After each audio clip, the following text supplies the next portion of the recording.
Close flight dive on it. This is twice now the Celtics have been first to the floor. Exciting Save with Horford. Unbelievable. Boston first to the floor. So good. Brown fakes, fires up the three. Tatum dives on the floor. Everybody dives. Jaylen Brown with the flush. Blocked by Porzingis. He's doing it all. Tatum spinning, driving, layup. Washington drives. Blocked by White. Oh, what a block from Derek White.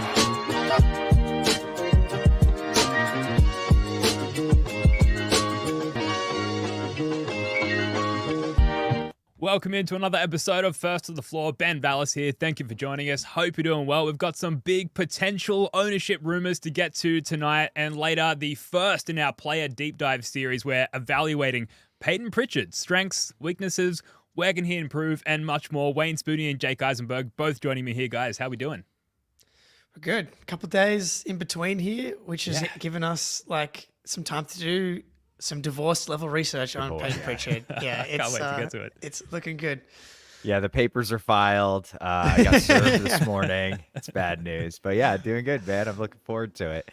Yeah, man, me too. Sounds good. Folks, hit that like button. Tell the algorithm this show is worth recommending. Check out Spooney's latest piece on Celtics blog, Where Can Jaylen Brown Go From Here? It's an excellent breakdown on what Jaylen Brown's career trajectory might look like from this point going forward. The link is in the description below. Another link that's in the description, playback.tv/Celtics blog. Join our playback room if you haven't already, because Jake and Spooney, we're going to be hosting an NBA Finals rewatch party in the coming weeks, I think, in lieu of an inability to do so. Jake, does that sound right? Yeah. I think that's a great off-season plan. We'll start with game 1 of the finals, go 1, 2, 3, and then game 5. Because there was no game 4 from memory. No, it didn't happen. Yeah. I mean, we've been doing our own rewatches, so it makes sense to get together rewatch party style and watch the finals as a group there in our playback room. Again, that link is in the description. And finally, go check out our friends, the How About Them Celtics pod and the Celtics Lab podcast if you enjoy the show. You're going to love those guys as well. Okay, the Payton Pritchard deep dive is coming shortly, but first, we've got some news to get to. Bill Simmons dropped an ownership rumor nugget on us on his podcast yesterday. He said, quote, I don't care if I get aggregated on this because I'm right. The league wants $6 billion for the Celtics franchise. And then he went on to say there's been legitimate buzz in the last few days about Jeff Bezos buying the Celtics. And I think it's real. I think he's going to be one of the suitors, end quote. So Spooney, Jake, we've got this Dr. Evil level evil billionaire vying as a potential ownership candidate for the Celtics. How are we feeling about this one? I'm a huge Bezos guy. Love him. Idolize him. Big fan? Yeah, huge fan. The most I know about Jeff Bezos is that I get boxes from his company constantly delivered to my house, and they always contain clothes, which is not so exciting for me. But, I mean, he's super fucking rich, which, like, you need somebody like that to keep this team together. I'm of the opinion that there are no ethical billionaires in the world. Like, it's just not possible. I don't know much about Bezos being particularly horrible, though, which is maybe a good thing. But I also am, I fully admit I'm totally ignorant and have no idea. So look, he could be, is he terrible? No, I don't know. It's not great. It's not great. Oh, shit. All right. Well, never mind. It's not good. It's not good. Like, yeah, I'm with you, Spooney. Like, look, someone bad's going to buy the team. Someone bad probably already owns the team, you know? Yeah. And so, like, that's just the reality of sports owners and billionaires. And look, man, to quote Derek White, Richard White, be a good person. You know, control what you can control within your little sphere. And look, I'm not Greta Thunberg, dude. I'm not a change the world kind of guy. You know, I'll change. I'll be a positive influence on the community around me. And all we can hope for is someone's going to buy the team. And are they going to let Brad Stevens cook? And are they going to pay the luxury tax? That's all we can and should really be worried about as little peons under the feet of these giant billionaires. Yeah, definitely. From a financial standpoint, he's basically immune to the consequences of the second apron and the repeated tax and all of that. His net worth, Bezos, is $195.7 billion. And for reference, Steve Ballmer is just a measly $123.8 billion, which is an insane amount of net worth to amass as a single person, a single citizen of this earth. Crazy, So dude. in theory, he can afford whatever financial penalties the Celtics have coming if they want to keep this group together, which is great. But he does have a history of shady and unethical business practices, which good. I think we've all agreed that's a Excellent. pretty common trait for that of an evil or slash any billionaire. But I'm not going to go through the list. It's a long list. If you look up criticisms of Any Amazon favorites? on Wikipedia, Yeah, it is a any long- lowlights? Well, there's a Highlights. whole litany of criticisms regarding like treatment of workers and I was gonna poor say, working yeah, that one. conditions, Yeah. substandard wages, opposition to trade unions. Amazon have done their best to monopolize like a number of e-commerce practices since the late 90s, including trying to get a monopoly on the printing of books and then telling publishers they'd only sell books printed by their own service. They hold all the data around what people sell on their marketplace, and then they use that data to identify their own replacement products that they can manufacture to sell for less as replacement products as well. That's just Awesome. a few examples. So, you know, Look, in one way, that's how you become rich, is I was just gonna rip say, everybody else off. But here's the thing. pretty shady. Here's the thing. I'm an eternal optimist. If he like his goal clearly is to just like make Amazon the biggest, scariest entity in the corporate universe, right? Like in theory, his goal in owning the Celtics would to make them be the biggest, baddest NBA franchise in the history of the sport. And how do you do that is you pay the luxury tax. And like he's a businessman. Why have the Celtics been the most successful franchise in the past 5 to 7 years? And I love that we can say that because we have the title now. And they've won more playoff games than anybody else. And why is that the case? They have Jaylen Brown, Jason Tatum, and Brad Stevens, whether he's a coach or an executive. And that's the reason the Boston Celtics have been at the top of the NBA for all this time. So if it ain't broke, don't fix it, I guess would be, my billionaires, my advice to Jeff. Yeah. Jeffy boy. Well, so a couple things. Some of those negatives are just like some like a large portion Capitalism, of baby. America, yeah, Totally. Yeah. believes like anti-labor union and stuff like that. But I'm not going to defend him. Is he the type of personality to go full Ishbia and like impede on Brad Stevens' decision making? That, from a Celtics standpoint, is, I think, my biggest fear. Is like he comes in and he's like, I built the largest corporation in the world. We own the moon.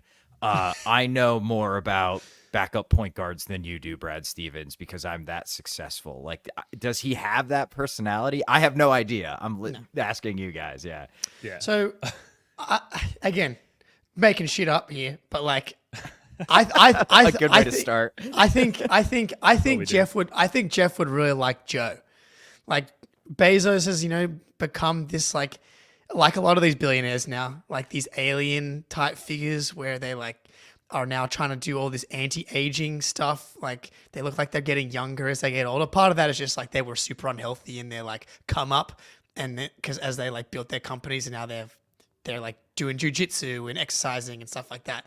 And like this growth mindset, which applies to both growing the biggest possible business, but also like living the longest so I can control as much grains of sand on this planet as I possibly can. And Missoula, I feel like will have that like that mentality of like growth mindset. He'll invite Jeff to the mats at the jiu-jitsu gym. Oh, yeah. And I can see there being like this like psychotic kind of growth mindset Venn diagram overlap. So I think I think I can see why someone like Bezos would appreciate the way the Celtics have won and built the organization kind of from start to finish, but especially the last kind of period here. Yeah, in that sense, in that level of concern, Bezos, it doesn't worry me any more or less than any other potential owner, like whether it's a massive, rich, evil billionaire or whether it's an ownership conglomerate like Pags and whatever group that he can assemble or keep assembled. And the concern is, like he said, like what is the actual impact on the team going to be? Great, you can pay the bills. That's awesome. What kind of dynamic are you going to have with the players and the front office, and what kind of impact will that have on the team's performance? I think that's what we're all concerned about. And from that angle, I have really no idea like what level of impact anyone, including Jeff Bezos, is going to have on the team. But certainly the ability to pay the bills bodes well. And on the corruption side of things, I really mostly just wanted to make sure that like both sides of the argument, both sides of the coin are like well represented here. But at the end of the day, it's going to be someone who has amassed that level of wealth by less than pure methods at the end of the day. So whether that's Bezos or anyone else, it kind of doesn't really matter. So I don't know. It's kind of a non-opinion. I understand that. But Bill Simmons seemed to make the case that there was definitely a real possibility that he would at least be a viable candidate. And from an image revitalization standpoint, could the ownership of a successful Boston franchise help to revitalize Jeff Bezos' image a little bit if he went on to be, a multi-championship winning owner? For example, a sports-hungry, rabid sports fan town like the Celtics suddenly could get behind a guy like Jeff Bezos out of nowhere. That could be good for his image long term. Winning cures a lot of concerns in this world. That's for sure. Look, like I'm sure we would all agree that we would much prefer Pags to be the one that wins this still. Like this is not 100%. Like this is a no-brainer that the current ownership group, what we were talking about when this sale first came up, and Pags said that he's going to put his hand up, and if he's able to get to the number that is necessary to buy it, then he'll have just as much of a chance. It's just that Bezos will literally have the ability to just keep bidding more and more if he so chooses to do that. And it was funny, Simmons on his pod was like, Wick's dad doesn't care. He's not going to sell it to the local guys just because they're local guys at some kind of discount. And someone on Twitter replied to me because I clipped the Simmons thing. I was the aggregator. That's sorry, right. Simmons. Yeah, that's right. And it's like the idea of being on your deathbed and being like, I need to squeeze every last dollar out of this 5+. On the conservative side, you're going to get $5 billion for it. And it's like, okay, that's infinite money at this point. I don't care if it's 5. I understand there's $1 billion gap, let's say, but it's infinite money. And at that point, you're about to die and you're worried about this squeezing pennies out of this sale when you're already 20 plus Xing your investment. It's just wild to me personally, but there's going to be no discount for Pags. Yeah. But there was also talk of the evaluation of a premier. I can't remember what they referred to, the name of the segment. It was something like premier franchises or something like that. But Crown Jewel franchises. Thank you. But the evaluation of the Celtics franchise, which is top 5 American crown jewel franchises, needs to be at around that $6 billion mark from the league's perspective, in order to really set the value of the remaining franchises as well as the potential expansion franchises as well. So I think there's more flow-on effects to what the sale price of the Celtics would be, more than just what the Grossbeck family might take away. Yeah, I mean, it just seems like we've talked about Pags probably not having the monetary horses to get it done. He's going to have to pull some minority investors and things like that. Maybe him and Bezos team up. I don't know. Who knows? He's sort of the backer, but it blows my mind that you would be essentially dead and yes. That is such a bizarre mindset to me that I just ultimately do not possess at all. And especially when it's this isn't an asset in the standard sense. It's not like a parcel of land where you're no, I want to get the most out of that parcel. It is owning a piece of art. You want the world to enjoy the art that you own. Otherwise, what's the fucking point of owning it? You just I bought this Monet painting and I put it in my attic so no one can enjoy it.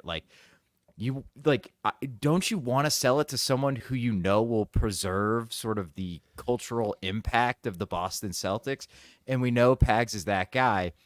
And all signs are pointing to Bezos maybe not being that guy, So yeah. It's strange to me that you could be so closely aligned with this dude who's I want the team, I will take care of it, and I'll find the money. And you're nah, but kind of fuck you, Pags. Nah, yeah. I'll spin it one last time positively again. Money, Amazon is one thing. Bezos would be buying this for the status, the big dick impact, energy that buying the Celtics. Oh, you own Memphis, Justin Timberlake? Yeah. He doesn't care about buying the Sonics as much as the Celtics are the Boston Celtics. They are the greatest franchise in the history of the sport. And so for his legacy, it would behoove him to have the Celtics continue to be that. So that would be like, a point in him making sense for Bezos to continue to preserve the value of the cultural iconicity. That's probably not a word though. It is now. I'll run with it though. Yeah. Iconicity. Yeah. A good question from Jack in the chat here. What do you think Jaylen Brown would think of Bezos in office? Maybe unfair to speculate how Jaylen Brown would feel about that. I feel like between the three of us, we're just sort of uncovering a lot of the initial layer Jeff Bezos details ourselves. But it sounds like we're like, he's just up there in a tier with other, successful business billionaires who do not have a clean record. And it's not like we're going to be presented the choice of like some angelic billionaire who's going to come and bring all of their, high flying ethics with them. So I kind of think this is where we can leave it. I don't know. Any other thoughts? Yeah. Jalen's hung out with some also not awesome people in his life too. So great point. Yeah, I could see Jaylen going anywhere with Bezos. Yeah, like he could be a huge fan. He could absolutely hate it. Anything in between. I have no read. Before we move on, Sadie in the chat, really appreciate you being a big fan and really appreciate you believing that we can get a signature from Jason Tatum.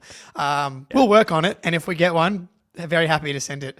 We'll get 4. Yeah. The fourth one to you if we're able to get them. Yes, please get me one as well. Moving on, Gershon Yabusele has Dancing Bear on the way down to Philadelphia per Tim Bontemps of ESPN, signing a $2.1 million minimum deal with the Philadelphia 76ers. Worst case scenario, Jake Spooney, what do you think? Horrible. Pretty much, I'd say. Yeah, this is really sad because I was so excited. I loved watching Yabu in the Olympics. He was awesome. Everyone was like, Danny Ainge was right yet again. And yeah, for him to go to the Sixers is like, it legitimately hurt. I woke up and I was like, damn, man, Yabu, not that beautiful caboose. Like, yeah, anywhere else, dude. Anywhere else. Feels like we're on a crash course to meet Philly in the playoffs this year. And the second, if he busts out the arrow celebration when he hits a big 3 and it's like a 30-point blowout loss, it's going to kill me. It's going to eat me alive. So it's brutal. And like, if he plays well, the Sixers fans are going to be insufferable because we have an open roster spot too. Like, that's the worst case. That Miami, I think, is number 1 because he probably would have turned into an all-star. Philly's probably number 2. That's a good point. Yeah, man, Derriere extraordinaire, the dancing bear. I'm terrified of what he could become. But, what we know about FIBA basketball is it's kind of 50-50 in terms of its NBA applications. So will he or won't he be the French international basketball level Yabu in the NBA playing deep on their roster, I would imagine. Like, who knows if he's even going to be in the rotation, at least early on. Does definitely fit a positional need for them at sort of that stretch 4. But it remains to be seen if he can be impactful and effective on an NBA floor. And that's where I'm torn because, I love Yabu. I love the Yabu times and the memories, the happy memories in Celtics green. So I want success for him individually. I do not want success for the Sixers in any way, shape, or form. So very conflicted. So here's the thing, though. If he plays really well, it's probably not well enough to really, make them good enough to beat the Celtics. So that's we always got to separate these two things. 1, was this a good move? And 2, the other side of the coin, are they better than the Celtics? No one's going to be better than the Celtics if they've constructed the perfect basketball team. Top end talent, top end depth, real depth, you name it, they've got it. Versatility across the board. This was a really nice move in the context of the Sixers with what the tools they had available, positional need, as you said, Ben, upside veterans minimum move, Marcus Morris. I was listening to Trill Bro Dude on Ball breaking it down. They were looking at Marcus Morris and the other veteran minimum guys, typically old, no upside type of guy. Mm-hmm. At least Yabu has legit upside at a position that they need. Right now, Caleb Martin's their starting power forward, and even if Yabusele is your starting power forward, that's probably not an awesome place to be in for this current season of the NBA. And it's funny, I broke it down for us, when we talked about Yabu, because I've seen it floating around Twitter now, last 5 seasons, he's shot 40+%. And it's that's true, but his sample size is one Sam Hauser season of total 3-point attempts just because they don't play that many games. And the volume's pretty good, 3+ attempts for the international game and for a power forward, but it's a closer line, which does make a difference. Even Josh Giddey was cooking from the three Olympics. Everyone's cooking from three in the Olympics except for Jason Tatum. Schroeder, Franz Wagner. Oh, Jokic hit like 1-3 in the whole tournament too. But so good move for Philly. I think like objectively, like really good move. I think that they've got massive overall playmaking problems though. Like the more I look at their team, like I think Kyle Lowry is the best passer on the team. And we're going to do our rivals series in the offseason as well. We'll get Trill back on the pod to talk about the Sixers. But like if them losing Batum was a disaster. Like he was like I had almost hesitate. Derek White, light, very, very light. Ooh, very light. But he's fucking awesome role player. Like he was the only dude on that team that could consistently throw really good entry passes to Embiid. This ends with Philly losing a series with Embiid averaging 5 turnovers a game again, as it always does. Yeah. Real quick on the Yabu contract. The one thing, they didn't get him for 2 years, so that means they don't have early bird rights. So if he does play well, they basically can't bring him back. So that's kind of a nice little undercurrent. Is like, wow, this dude's awesome. He's like a great seventh man. Well, he's going to need $7, $8, $9, $10 million a year, and they won't be able to give it to him because they won't have his bird rights. So there is that. There's not really a ton of long-term upside for Philly unless they want to use their mid-level exception on him. And then it's like, oh shit, you got to use your mid-level exception on Yabusele? All right, that's fine, Philly. Go ahead. So it's not all good for the Sixers, but I do like the move. He's got the profile of like a useful bench wing in the NBA. A little switchable, can shoot it a little bit, decent rebounder. He's also not going to make Paul George not aged and declining, and not make Joel Embiid not injury prone. So Tyrese Maxey won't grow 6 inches. Yeah, exactly.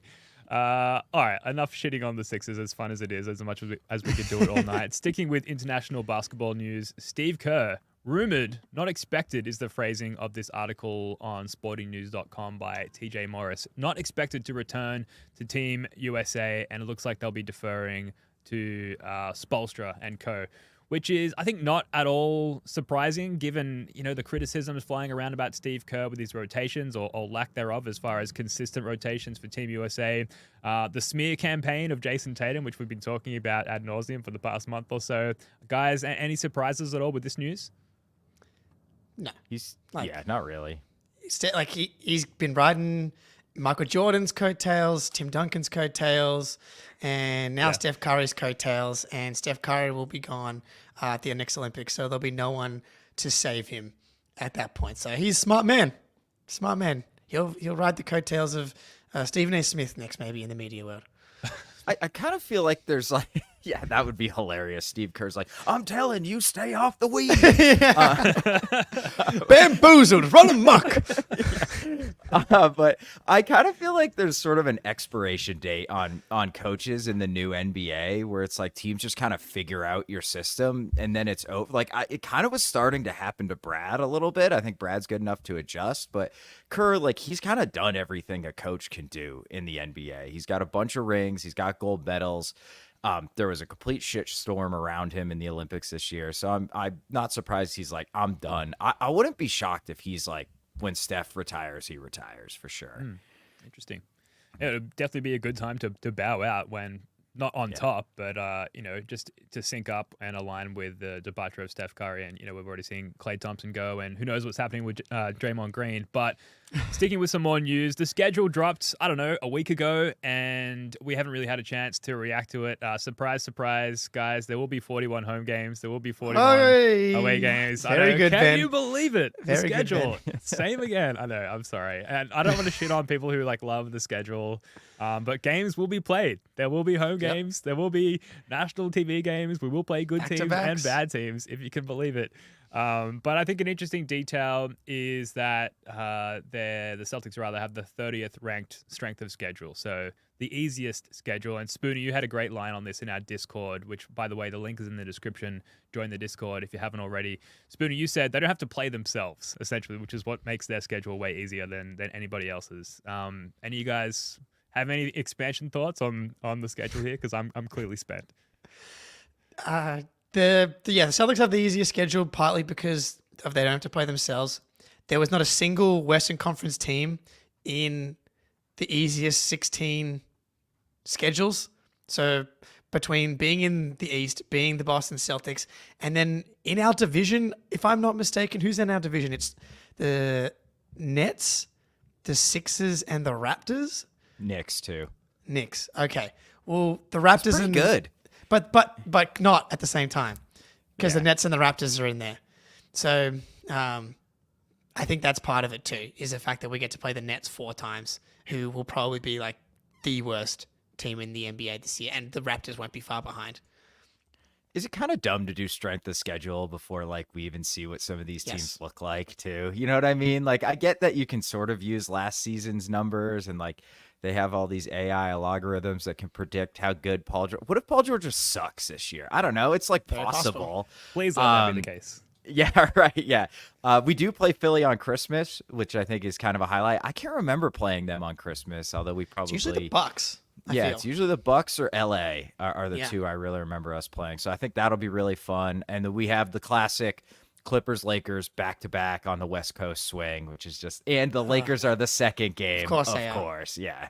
Yeah, In January. that's annoying. I noticed. So we play the Knicks on opening night, which like I would have liked to choose an easier team for ring night personally. I would have liked to play the Heat.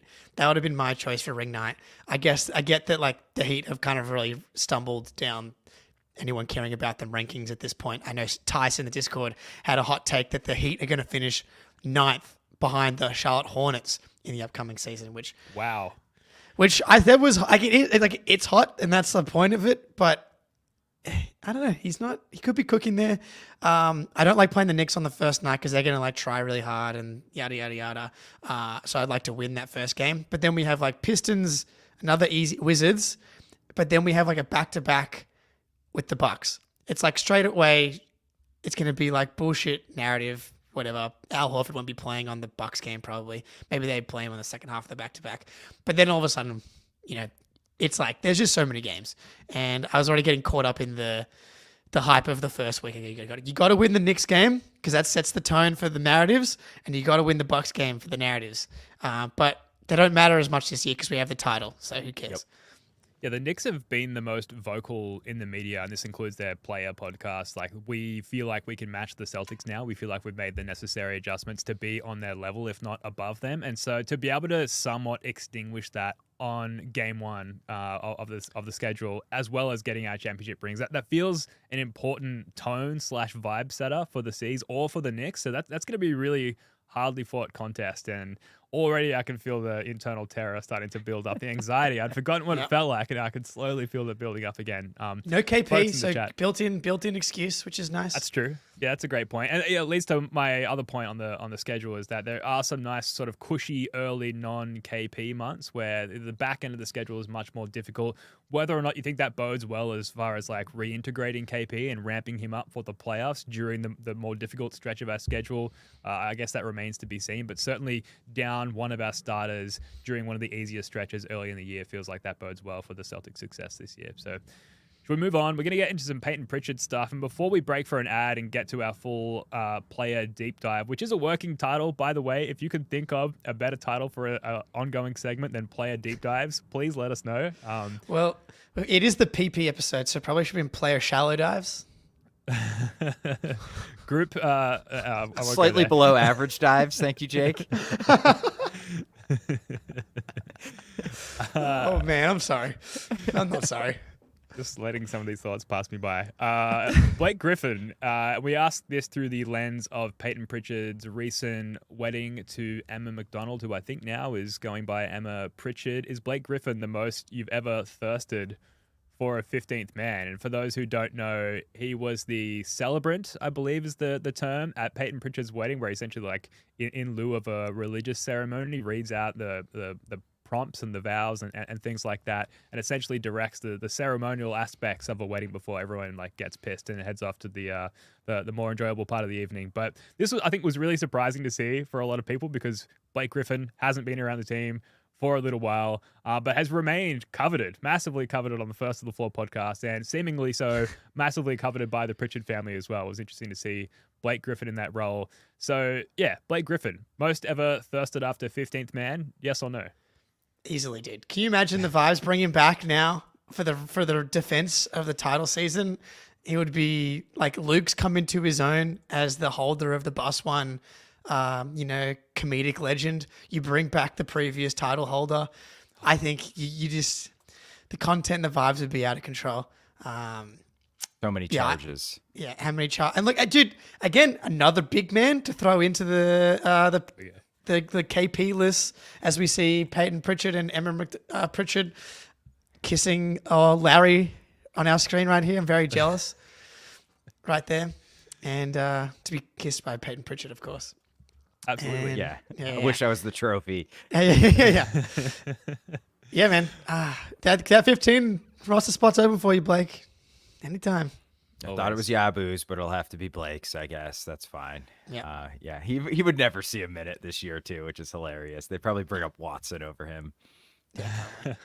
If not, a 15th spot on the roster, 4th seat on the podcast here on the first of the floor show. We're always Open welcome, invite. Blake Griffin. We're We're going to get back here in a minute. Don't go away. We're going to come back and do our player deep dive all about Payton Pritchard. But first, here's a quick word from our friends over at Prize Picks. That's you, Jake. Oh, that's shit. That's me. I was like, all right, waiting for the thing to go. Prize Picks is America's #1 daily fantasy sports app with over 5 million active members. Prize Picks is the easiest and most exciting way to play daily fantasy sports. Unlike other apps, on Prize Picks, it's just you against the numbers. All you do is pick more or less on 2 to 6 player stat projections and watch the winnings roll in. Sign up today and get $50 back when you play $5. You don't need to win to receive the $50 bonus. It's guaranteed. One Caleb Williams passing yard gets you 1 win on Prize Picks every week in September. That's right, only 1 yard gets you an automatic win every football weekend in September. 4 weeks of free W's. Don't miss this deal on Prize Picks because it's gone when September ends. Prize Picks has season-long options. Justin Jefferson, 1,300 receiving yards. Sam Darnold at QB. For my sake, I hope he hits more as he's my keeper in my fantasy league where last place has to run a half marathon while drinking 6 beers. I made my first $10 deposit and received an instant $10 bonus. If you have the skills, you can play for a shot at turning $10 into $1,000. Download the Prize Picks app today and use code CLNS for a first deposit match up to $100. That's code CLNS on Prize Picks for a deposit match up to $100. Run your game. My stomach dropped. My stomach dropped. I was like, oh my God, did I prep the wrong ad? Oh, no. That's all good. It's all part of the fun of doing these things live. But shout out to Prize Picks and shout out and thanks to the CLNS Network for presenting the First of the Floor podcast. All right, let's get to the Payton Pritchard player deep dive. Coming up next. 1 on the clock for Pritchard. Got it! Splashdown at Payton's place here in Atlanta. Getting more burn in the absence of Marcus Smart. Got to a nice spot.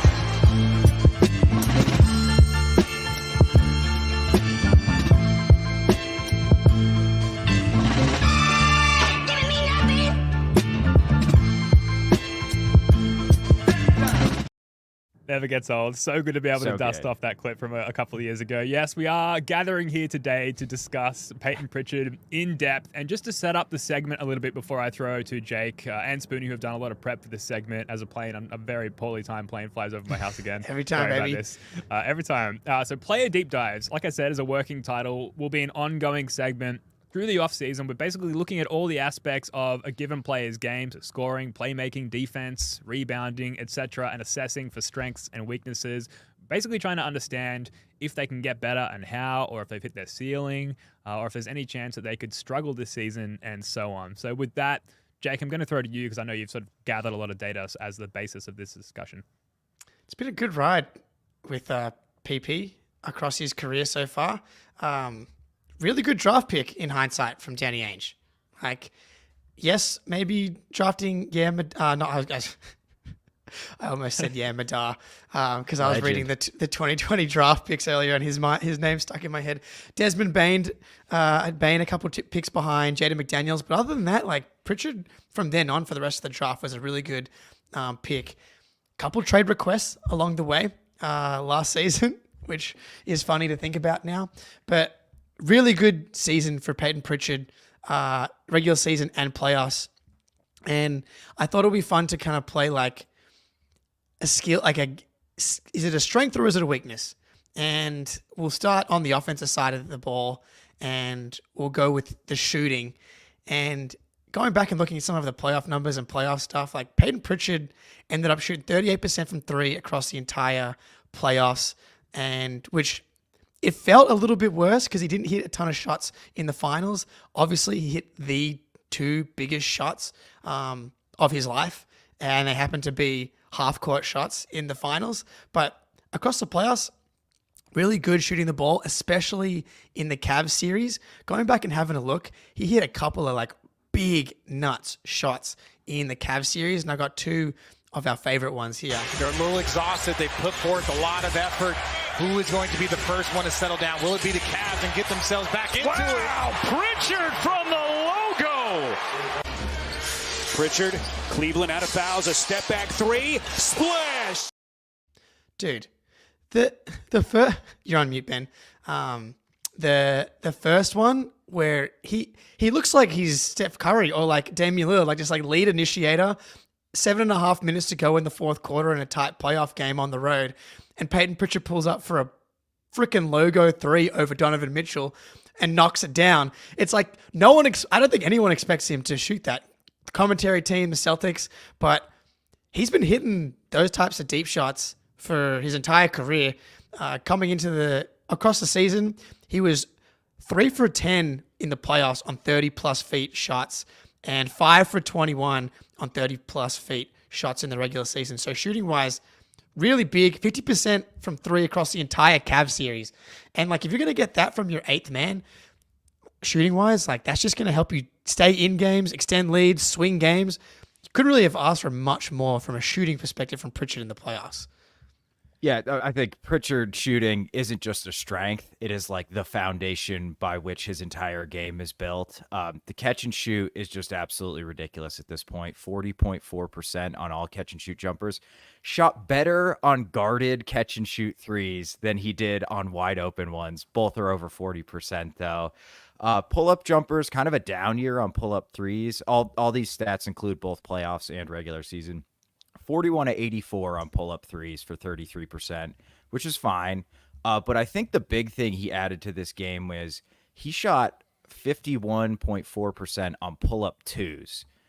So that's something he just really never attempted in previous seasons, and it's something we saw him as the year went on. Like, Jake, you were always calling out, do the McConnell pull-up, do the McConnell pull-up. He really started to get comfortable with that shot, and I think it's going to be a big way for him to punish defenses who run him off the line, and we'll probably get to it, but he's not going to ever generate a ton of shots at the rim. He's a 6'1" guard, and he's not like, Ja Morant athletically. So he needs that shot in his bag to really develop his game. But he's one of the more efficient spot up guys in the NBA, 70%, or rather 71st percentile in efficiency. It is, if you can shoot that well and stay in front of guys, you're going to have a very long NBA career. And Pritchard did that when he first came into the league, and now we're seeing him start to grow his game. But the shooting is just like the foundational piece of his entire offense. Yeah, that was that graphic tweeted by, I think it was Crumpled Jumper earlier today on Twitter, talking about stretching the defense, like how far away from the basket on average was the other team's rim protector standing when each of these offenses attempted a shot. And you can see like the disparity between the Celtics and the rest of the league. And I'm not saying that the other team's rim protector is primarily guarding Payton Pritchard at all, but like this team is got to slow him down somehow, dude. Yeah, exactly. This team is like absolutely constructed around like you need to be able to shoot. You need to be able to shoot efficiency either on pull-ups or catch and shoot. And Payton Pritchard is like absolutely on brand as far as that team construction. He's just as valuable and effective in that facet of his game as anyone else on the team, if not more so. And Synergy have this way of many actually different ways of sort of categorizing and evaluating different shot types. And they actually give like a verbal rating on each of them as well. And it sort of ranges from like bad, below average to excellent and everything in between. And all of the shot types on Pritchard's Synergy profile are either very good or excellent, except for what you mentioned, the Spoonie, unguarded jump shots, which is merely average at. So absolutely a strength of his game, shooting in general, but especially pull-up shooting. Yeah. Okay. Shooting clearly a strength, especially from the outside. So if we go inside the arc, scoring inside the arc, now I'm like, the percentages are kind of ridiculous. He was a 74% restricted area shooter in the regular season and an 82% restricted area shooter in the playoffs. 14 for 17 in the playoffs in the restricted area. Floater range, 38% in the regular season, 46% in the playoffs. Mid-range, 56% in the regular season and 6% in the playoffs. Small sample size, 1 for 15. That's the part of the game where I think I would go weakness at this point, partly just because of the hesitancy to go to it. Like, as you said, Spoonie, I'm like begging him to take those McConnell fadeaways. Obviously, the mid-range didn't work out in the playoffs. I feel like he missed a ton of like shots I know he can make in and outs around that area, which is why I want him to take more in the regular season, because I think that can be a weapon in the playoffs, to your point, Ben, about people running him off the line in the playoffs next year. Like, can you just find those types of shots? Like, I'm a massive believer in his ability to hit any type of jump shot, especially those mid-range shots. I don't really need him to try and get to the rim more. I don't think that, as you said, Spoonie, that's not going to be something that I think he can ever really excel at. But being that like mid-range fadeaway, because he's really strong, he can get his body into guys low and then fade away after he bumps them. I think that can be something that he gets more efficient at. Yeah, I mean, the volume on the restricted area in the playoffs is less than 1 a game. So, like, the 82%, like, just throw it out. You know, it's not really providing a ton of value offensively. You need that in the bag. I'd like to see him try it a little more. Even 74% is, like, ridiculously efficient at the rim. I think it's better than Tatum finished this year. So, like, maybe up the volume some just to see if you can develop some of those like wacky finishes that Kyrie has where you like kiss it off the backboard. Probably not going to happen. Put it back in the bag in the playoffs and never see it again, maybe. But that's all part of skill development. So I would like to see him up the volume, even if it's makes him less efficient at the rim. But yeah, his 2-point career is going to be made, I think, in the floater range and in the mid range. He's already a great mid range shooter. So it's just about the floater range and 68 total in the regular season. Again, less than 1 a game. And this is a guy doesn't play 40 minutes a night, but he has a real legitimate 20 plus minute a night role. And he's on the ball a ton in that role. And he's taking less than 1 floater a game. It's just not enough, man. Like, get that volume up. Even 40% is not bad from floater range. And it will open up different parts of his game. It'll draw bigs a little closer to him. Maybe he can sneak by and actually get into the restricted area. But yeah, I think the mid-range I'd probably say is a minor strength just because he's so efficient from there, even if that volume's pretty low. But otherwise, scoring from 2 is definitely a weakness. Yeah, it's been interesting to see how his game from scoring inside the arc has evolved since he came into the league. Like, he's always been able to crack guys off the dribble, but initially, and this is, common with most rookies, he didn't really know what to do with himself once he got downhill. And then as he evolved as a player, started to see him gnashing a lot, like just cutting through the paint with the ball, keeping that dribble alive and like looking for second and third opportunities. And then more recently, we've actually seen him with those TJ McConnell pull-ups, like you say, Jake, and actually getting those like short middies up and outside of the playoffs actually being really effective. So, you could call it a weakness. You could go like full corporate HR and call it an area for improvement, an area to challenge oneself. Growth area. Get there. Growth mindset. Kaizen. But get that volume up, particularly in the regular season where perhaps after this Olympic campaign, there's going to be less minutes for Derek and Drew, more minutes in the rotation for Payton Pritchard. Like, let's see that volume up. And with KP gone, we are going to be looking for more scoring punches elsewhere. So great opportunity to dial up that volume a little bit and work on that area of weakness. I think part of this is like his role, and like I think he makes good decisions, and not just like actually with the ball, like that was a smart decision in a split second, but like knowing his role and not forcing the issue. So like didn't force it at the rim and pull it out, make a play for somewhere else. Even if we wanted to take some of those mid-range shots. Looking at his playmaking now and assist to turnover numbers, like one of our favorite things to talk about, like 4.61 assist to turnover ratio in the regular season, dropped to 2.86 in the playoffs, which is still really good. I think part of that though is like a lack of aggressiveness with his playmaking and like being quite conservative with the ball. And on one hand, I'd like him to kind of press the issue a little bit more to see what he kind of can do. But at the same time, it's like in that role and on this team, we don't need guys to play without like outside of themselves. I looked at Grant Williams. It's like on this team, the talent is so good.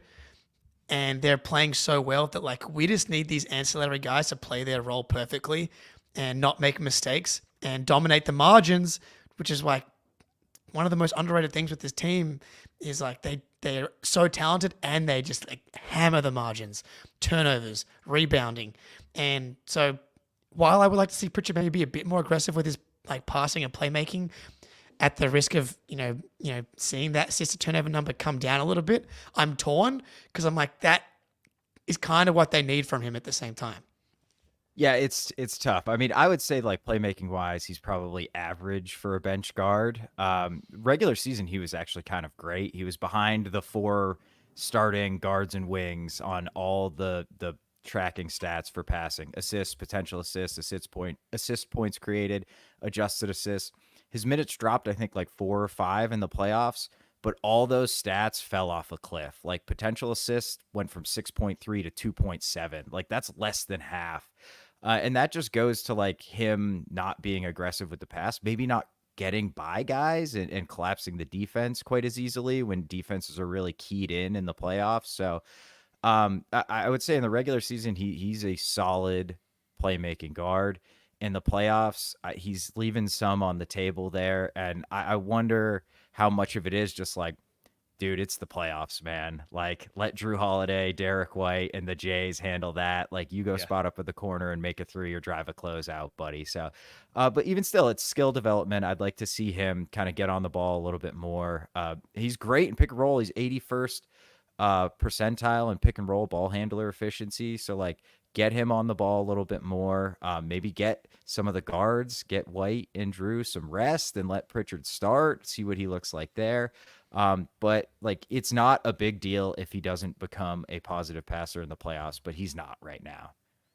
Yeah, I don't know if I've had too many moments watching the team this past year where I've thought to myself, man, like I really need PP to be a better playmaker in this scenario. It's just really not what we ask of him, but he's, like you guys have said, he's flashed more than enough capability both in the half court and transition offense, as being able to make good decisions and get rid of the ball when he needs to and set guys up for transition layups. And, I can think of a number of just like nice late, well-timed passes to a cutting JB in transition to get him an open layup. So I wouldn't say that he's like an excessively talented playmaker, but he's certainly good enough, as good as he needs to be in his role.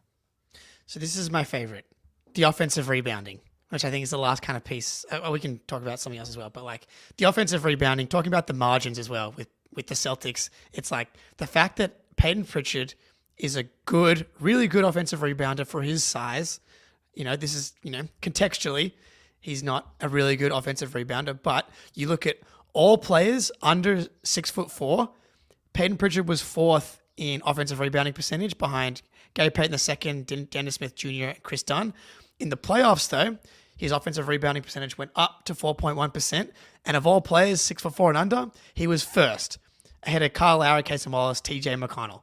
Like, we're talking about a small pool of players here. There's not a ton of players, under 6'4" in the NBA.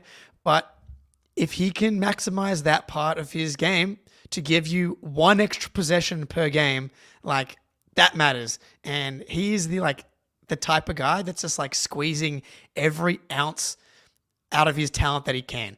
And like the offensive rebounding thing has become like an extra piece of his game in the past couple of seasons. And it's like, it's fucking valuable.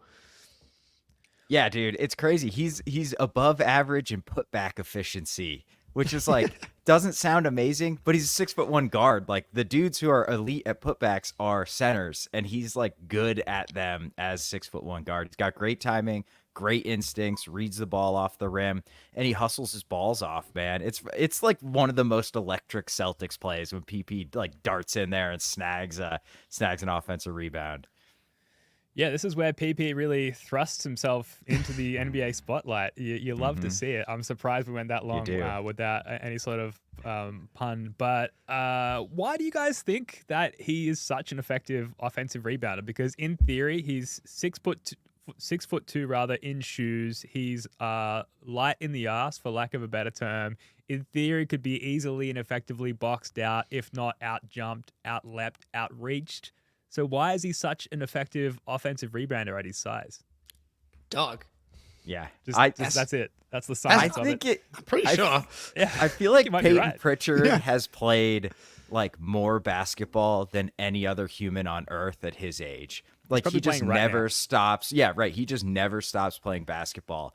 And like I feel like a skill you learn is like you know where something's gonna miss. Like, oh, that shit's coming short. And you can get like Dennis Rodman was the king of yeah. like knowing how things are gonna miss. He kind of has a little bit of that skill set. Like sometimes he'll just like pop up where the ball is and nobody else is around. So I think it's like the fact that he is a dog, he is a psychopath. And the fact he's just like played so much goddamn basketball, he just kind of like understands where the ball's going to go before a lot of other dudes. Yeah, man. I thought Ben was going to jump in there potentially. Yeah, on me this, too. Then he sequential. muted. I was like, Another oh, plane. It's all about the planes flying above my head. I've really got to do something about this. But very much like how PP soars above other NBA players when he's skying for a rebound, I've got the occasional plane soaring above my head here as well. So apologies. no, it's good. Yeah, so I think that does it offensively, unless you guys have anything else there. But defensively, I'm torn on. So again, context matters here. 4 6'1", 6'2" guards, 4 7th, 8th, 9th men. I think he's like a good defender given like all of the context. Like he exceeds his expectations given his tools.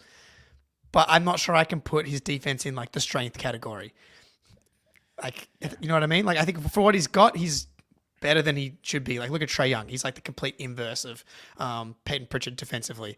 And we'll run this clip here that Ben's chucked in. Like in the playoffs, Payton Pritchard held up all playoffs long, man. And we've got him guarding Luka in isolation.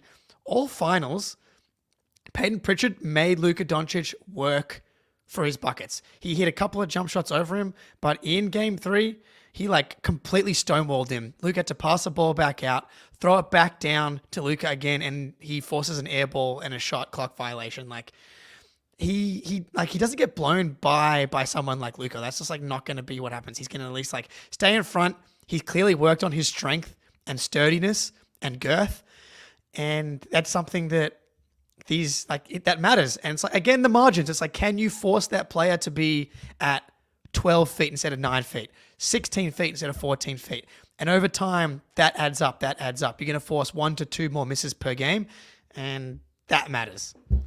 Yeah, Pritchard playing the mental game in that clip as well. Like Luka absolutely walked Pritchard down to his spot in that clip, but then Pritchard, this is something that can be done regardless of size and physical abilities. He's not biting on pump fakes. He's not getting drawn into committing a stupid foul by Luka, which is something that Luka is effective with on so many other defenders, great defenders in the NBA.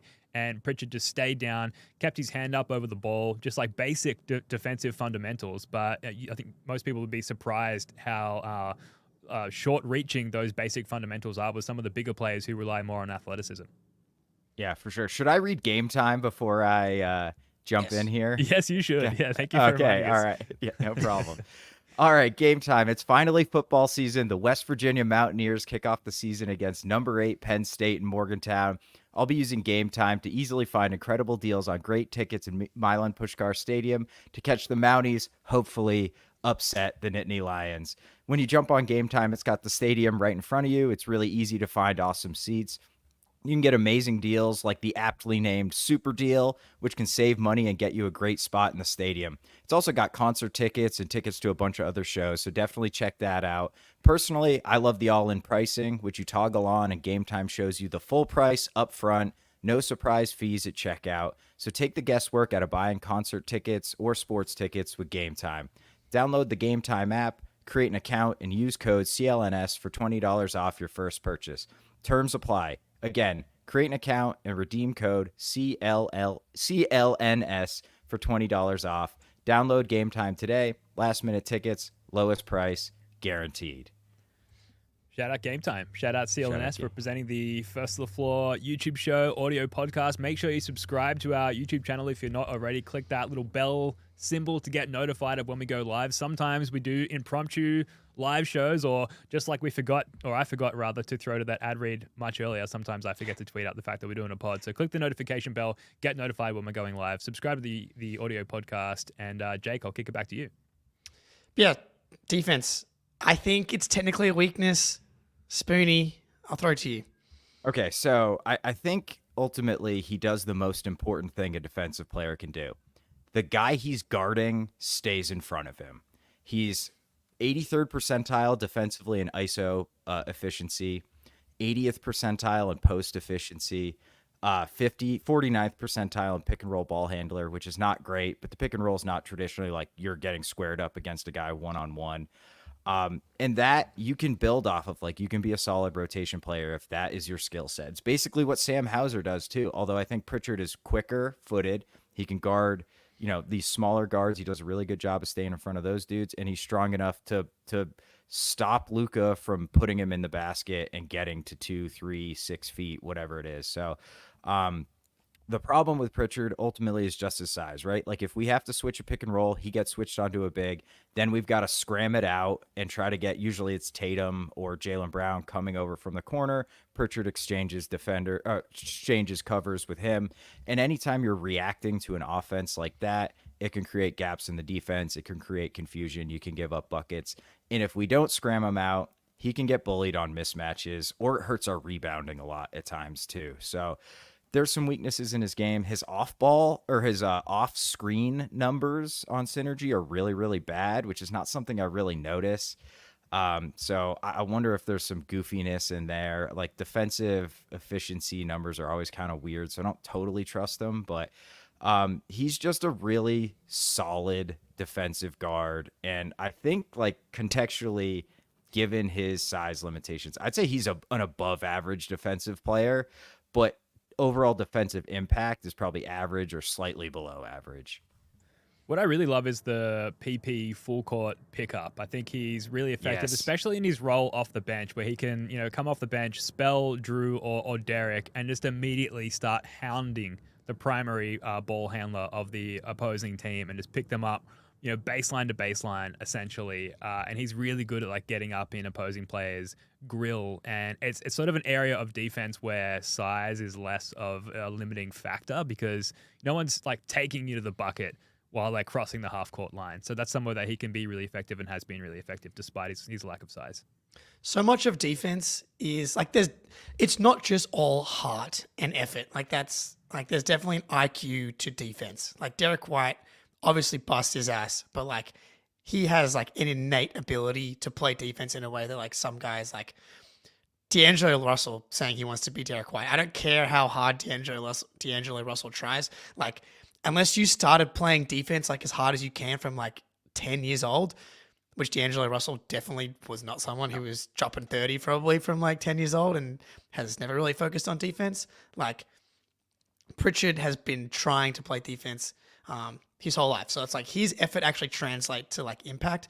But if you're going to like fight as hard as you can every second you're out there and be like relatively strong, you're going to fight on the boards as well. Like you're going to do just enough where you're not like a negative, especially when you're surrounded as well by like the defensive personnel that Pritchard is. But you look at the on-offs in the playoffs, the defense with Pritchard off the court was 107.2 defensive rating. And with Pritchard on the court, it jumped up to 112.82. And like, that's not, a massive surprise. When you consider who else is out there defensively, but that's still pretty fine. And then the net rating in the playoffs dropped from like 11.58 to 3.65 with Pritchard on versus off. And again, that speaks more to the overall talent of like the top end of the Celtics than it does to Pritchard. But I'm torn of like, because I love Pritchard, but like contextual of the tools, strength relative to like playoff. Can he close a playoff game? Probably with defense is a weakness. Pritchard has my favorite attribute in any defender ever, though. He's annoying as shit.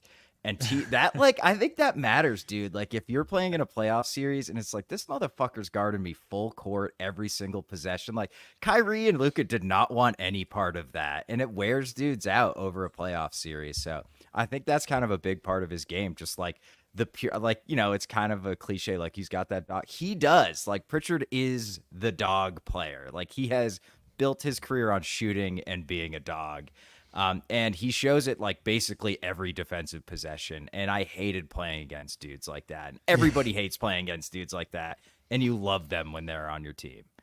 Yeah, I threw a question at you guys. I think it was last offseason. And it was basically like, who is the biggest like pure hooper baller on the Celtics? And I think the general consensus was either Jason Tatum or Payton Pritchard. And has your sort of feelings on that swayed closer towards Pritchard in the last year or so since we last had talked about that? Because he just clearly is. And I pulled up, and this is from years ago now, but I pulled up his 3-on-3 FIBA tournament footage from like back, I think it was in high school or early college years, where he's just dropping the nastiest moves on like everybody in that competition. He almost doesn't look like he should be there. He looks like he should be on like an and one mixtape, but he's just fucking destroying everybody. And he has this like pure hooper vibe about him. And it's so fun to watch that translate into more of a consistent NBA friendly skill set as he ages. Yeah, I think we can give it to Pritchard.